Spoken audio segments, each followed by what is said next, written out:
Sekitar jam setengah 7 pagi ketika dia hendak berangkat ke tempat usahanya, mobil yang dia bawa mengalami kecelakaan. Dan dengan kecelakaan tersebut, Andri meninggal dunia.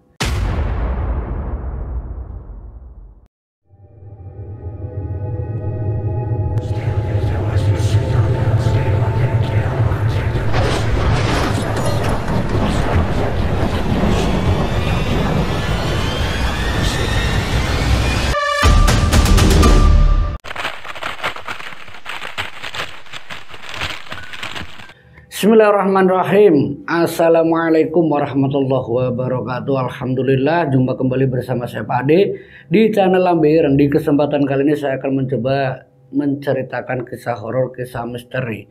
Nah, ini cerita tentang dendam, bagaimana seorang ibu yang melihat anaknya itu ditipu habis-habisan oleh teman kerjanya sendiri. Sebut saja namanya Rian. Ibunya sebut saja namanya Bu Sumarni. Nah, salah satu rekan kerja Rian sebut saja namanya Andri.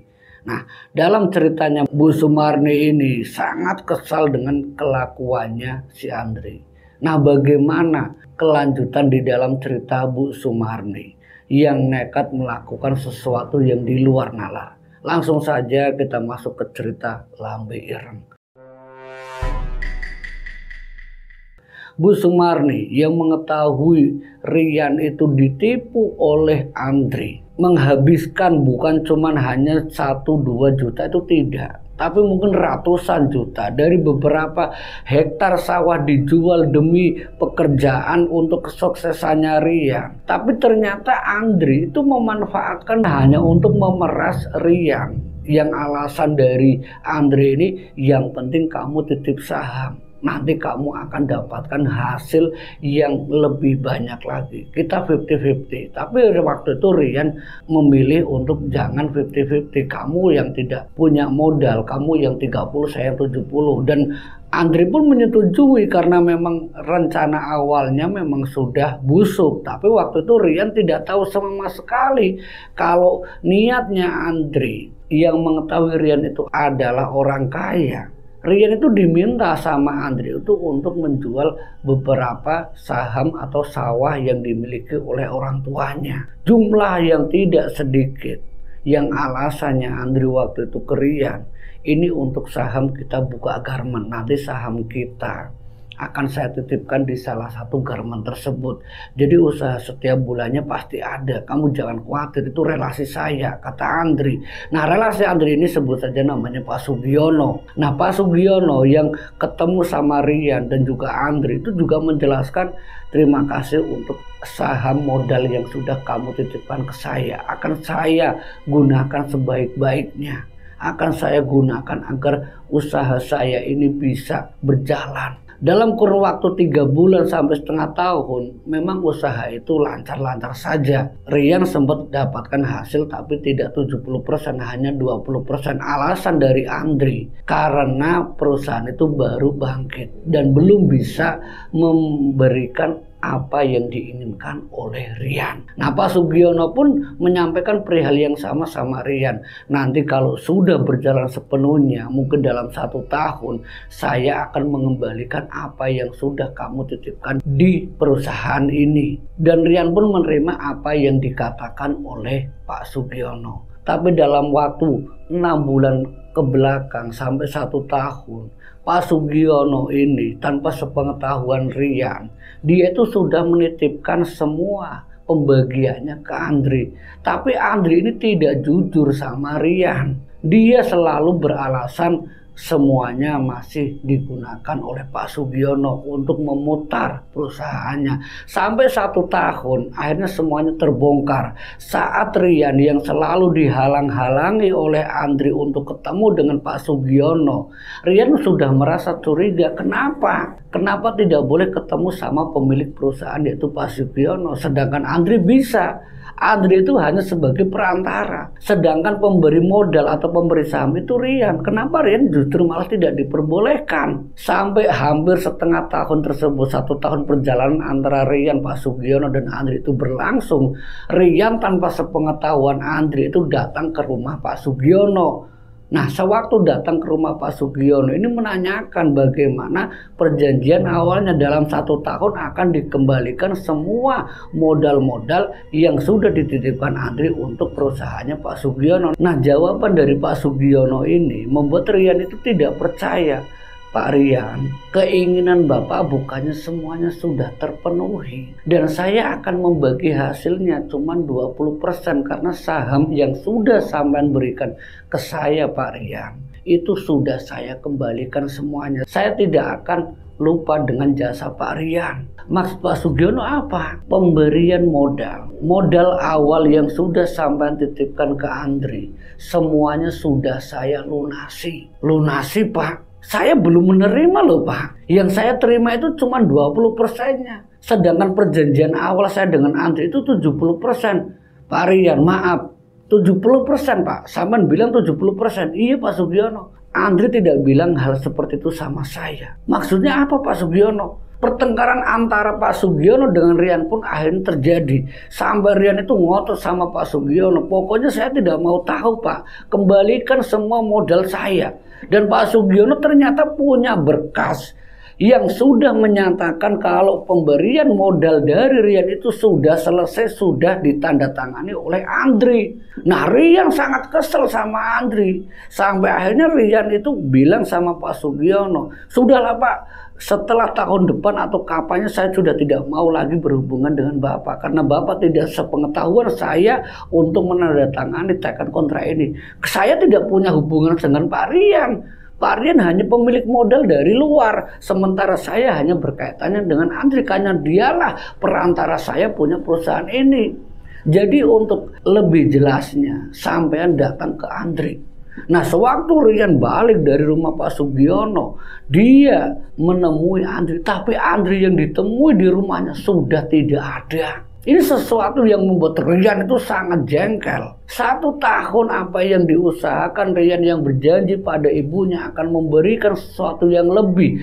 Dengan taruhan seluruh sawahnya itu sudah dijual untuk dijadikan modal. Dan orang tuanya sewaktu Rian pulang, Rian ditanyai sama ibunya, "Gimana nak usaha kamu? Sudah ada hasil?" Rian termenung, bingung, tidak bisa jawab apa-apa. Sampai berkali-kali ibunya menanyakan dengan keadaan Rian yang termenung sampai beberapa hari, beberapa minggu, sampai berbulan-bulan, tepatnya 3 bulan. Jawaban dari Rian tidak terungkap sampai ibunya memaksa Rian. "Rian, sebenarnya kamu kenapa? Sudah 3 bulan ini ibu tidak lihat kamu berangkat kerja lagi. Sebenarnya ada apa dengan kamu?" Rian pun jujur sama ibunya dengan keterpaksaan dan berat hati. "Bu, saya gagal Bu, saya ditipu Bu." "Ditipu siapa?" "Andri Bu." "Andri mana?" "Andri yang sering datang ke sini." "Iya Bu." "Di mana dia?" Ibunya tuh marah-marah.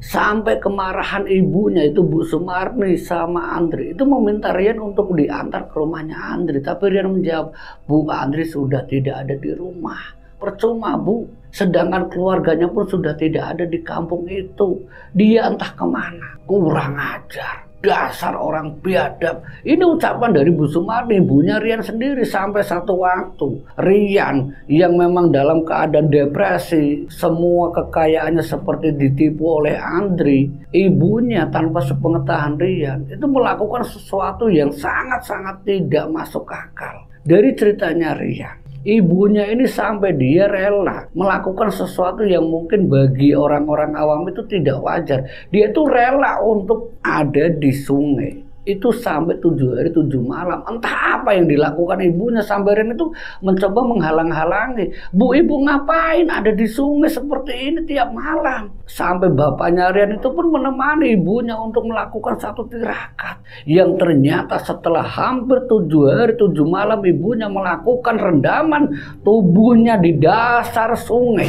Yang setengah badan setiap jam 1 sampai jam 3 dini hari. Ini berkaitan dengan Andri. Dan setelah 7 hari 7 malam tirakat yang dilakukan dengan merendam tubuhnya di sungai, Bu Sumarni mengatakan ke suaminya ataupun ke anaknya yaitu Rian, "Kamu dengar nak, kalau hartamu tidak kembali, jangan harap Andri dan seluruh keluarganya bisa tenang dalam hidupnya."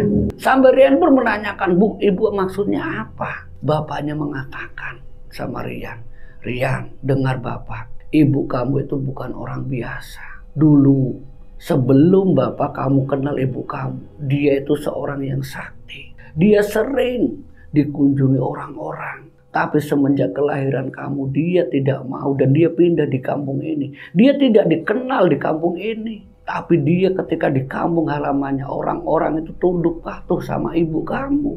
Hormat sama ibu kamu. Tapi ibu kamu tidak mau melakukannya lagi. Karena apa? Dia sangat merasa bersalah. Karena dulu dia juga pernah melakukan sesuatu yang sangat keji. Dengan cara menyantet orang, membunuh orang. Itu ibu kamu. Rian kaget mendengar cerita dari bapaknya. Ternyata dulu ibunya seorang mantan dukun santet. Apa benar, Bu? Pak, kenapa bilang, Pak? Bukankah itu rahasia saya sama Bapak? Terpaksa Bapak bilang.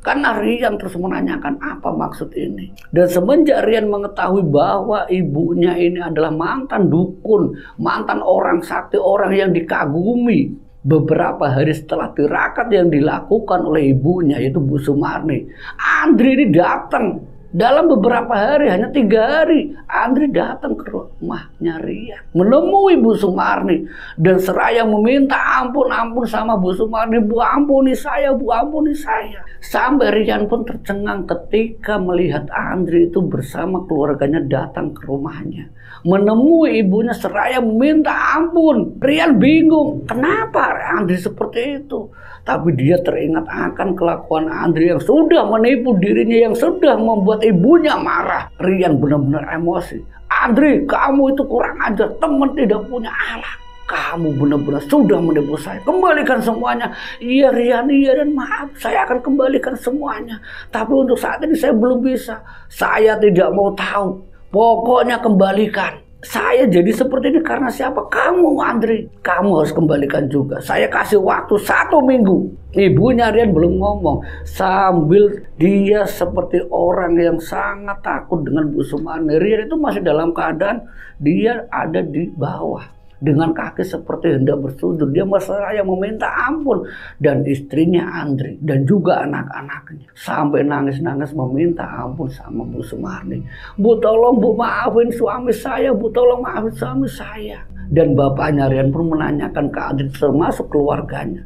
Kenapa kalian datang ke sini meminta ampun? Apa salah kalian? Ini bapaknya Rian. Dan istrinya Andri menjawab, Pak, saya benar Pak minta ampun atas kelakuan suami saya. Saya tidak sanggup Pak menghadapi apa yang tiap hari saya alami Pak. Anak-anak saya Pak tidak bisa tidur sudah 3 hari 3 malam. Dan saya pun merasakan bagaimana perut saya setiap kali saya makan keluar. Dan yang keluar itu adalah belatung Pak. Saya tidak kuat Pak. Dan bukan hanya itu, Andri sendiri Pak. Dia kepalanya seperti mau pecah Pak. Jadi saya mohon ampuni saya dan seluruh keluarga saya termasuk suami saya. Bagaimana mungkin kalian bisa seperti itu? Apa kalian menuduh istri saya? Pak, saya tahu itu ibu yang melakukan. Karena saya sudah berkali-kali datang ke dukun. Bukan 1 atau 2 ke orang pintar. Bahkan seorang kiai dan jawabannya sama siapa? Ibunya Rian, yaitu ini Bu Sumarni. Jadi saya minta ampun Bu, maaf Bu. Ini yang dialami oleh keluarganya Andri. Bukan hanya Andri, tapi juga anak-anaknya kena imbas. Ini tirakat yang dilakukan oleh ibunya. Sungguh suatu hal yang mengerikan. Sampai Rian itu tidak percaya kalau apa yang diceritakan oleh istrinya Andri mengalami hal yang sangat mengerikan. Dan Rian pun meminta sama ibunya, Bu, tolong Bu, ampuni Bu mereka Bu. Dia berjanji Bu akan melunasi semua apa yang sudah dia ambil dari kita Bu. Ini hanya harta Bu, tapi kasihani Bu mereka Bu. Ini Rian, anaknya Bu Sumarni. Sampai dia tidak tega melihat apa yang diceritakan oleh seluruh keluarganya Andri. Dan beberapa kali Rian meminta ampun untuk Andri dan ibunya berucap, akan saya maafkan. Tapi jika kamu kembali melakukan hal yang sama, bukan hanya ke anak saya, ke siapapun, Saya tidak bertanggung jawab untuk kedepannya. Allah lah yang bertanggung atas apa yang akan kamu lakukan. Iya Bu, terima kasih Bu. Iya Bu, terima kasih. Dan beberapa waktu setelahnya, mungkin setelah hampir 2 bulan semenjak Andri berjanji sekitar 1 minggu, Andri datang ke rumahnya Rian. Dia bertanggung jawab tapi tidak sepenuhnya, dan dia berjanji terus menerus sampai akhirnya 3 bulan itu semuanya terlunasi. Entah apa yang dilakukan oleh Andri, tapi dari cerita ibunya sendiri, uang yang dihasilkan oleh Andri ini tidak wajar. Dia sepertinya dendam dengan keluarga kita. Dia sengaja dengan uang yang dia kembalikan ke kita, yang tujuannya agar ibu dan kamu Rian, dengan uang yang dia kembalikan ini ingin membunuh ibu. Maksud ibu apa? Kamu tidak tahu Rian. Tapi ibu tahu betul bahwa uang ini, uang yang jumlahnya tidak sedikit ini, ada uang yang diritualkan oleh Andri. Maksud ibu, ini uang ritual pesugihan. Andri bisa mengembalikan jumlah uang ratusan juta dalam tempo waktu 3 bulan. Itu uang dari mana Rian? Kamu coba pikir. Iya juga Bu. Terus dari mana Bu?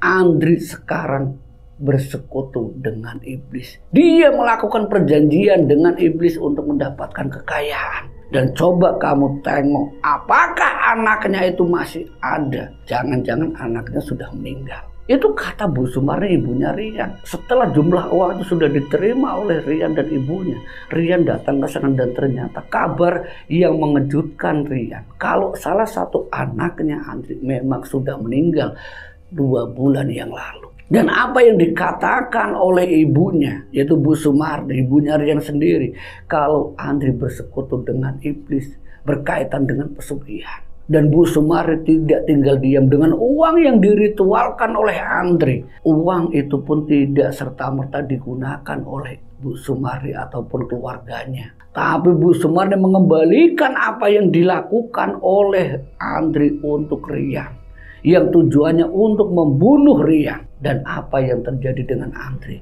Istri dan anaknya meninggal dunia dalam waktu 3 hari setelah uang itu diterima dari Andri. Andri tidak terima lagi, sampai pertarungan gaib antara dukun pesugihan dengan Bu Sumarni, ibunya Rian, tidak terelakkan. Rumah Rian yang tadinya tenang, diam, tidak ada sesuatu yang aneh, muncul dalam suatu kengerian. Suara genteng berjatuhan di dalam rumahnya Rian. Hawa panas, suara geraman hewan buas itu muncul dari atap rumah Rian. Sampai Rian dan bapaknya pun hanya bisa bermunajat berdoa, ya Allah lindungilah kami dan keluarga kami. Sementara ibunya ada di ruang sholat sedang melakukan doa, sedang berzikir. Dan Rian dipanggil sama ibunya. Rian, kamu kesini. Iya Bu, ada apa Bu? Ambil air wudhu. Sekarang kamu duduk di depan ibu. Dan panggil bapak kamu juga untuk mengimami ibu dan kamu. Dan bapaknya diminta untuk mengimami sholat antara Rian dan ibunya. Di saat sholat itu pun tidak begitu saja diam serangan gaib yang dari Andri. Mungkin dendamnya Andri karena istri dan kedua anaknya yang sudah meninggal. Andri dengan dukun saktinya, dengan kekayaannya yang begitu luar biasa karena lewat pesugihan, mungkin dengan mudah meminta orang-orang ingin membunuh atau melewat santet. Tapi alhamdulillah bismillah, karena apa yang diyakini oleh Rian, Ibu Sumarni ataupun bapaknya, bahwa tidak ada kekuatan selain daripada kekuatan dari Sang Pencipta. Lewat keyakinan tersebut, sesuatu yang tidak mungkin menjadi hal yang nyata bagi keluarganya Rian.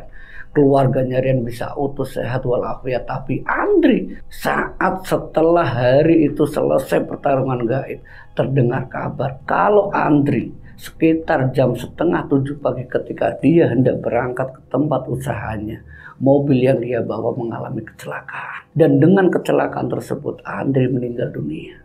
Ini cerita yang disampaikan oleh Rian, bahwa ibunya ketika dia sudah disakiti hatinya, dia ternyata menjadi orang yang sangat membahayakan. Semoga dari cerita Rian ini kita bisa ambil hikmah dan pelajarannya. Saya Pak Ade di channel Lambe Ireng. Terima kasih untuk dukungan dan support kalian semua yang sudah subscribe, komen, dan like. Akhirul kalam, wassalamualaikum warahmatullahi wabarakatuh.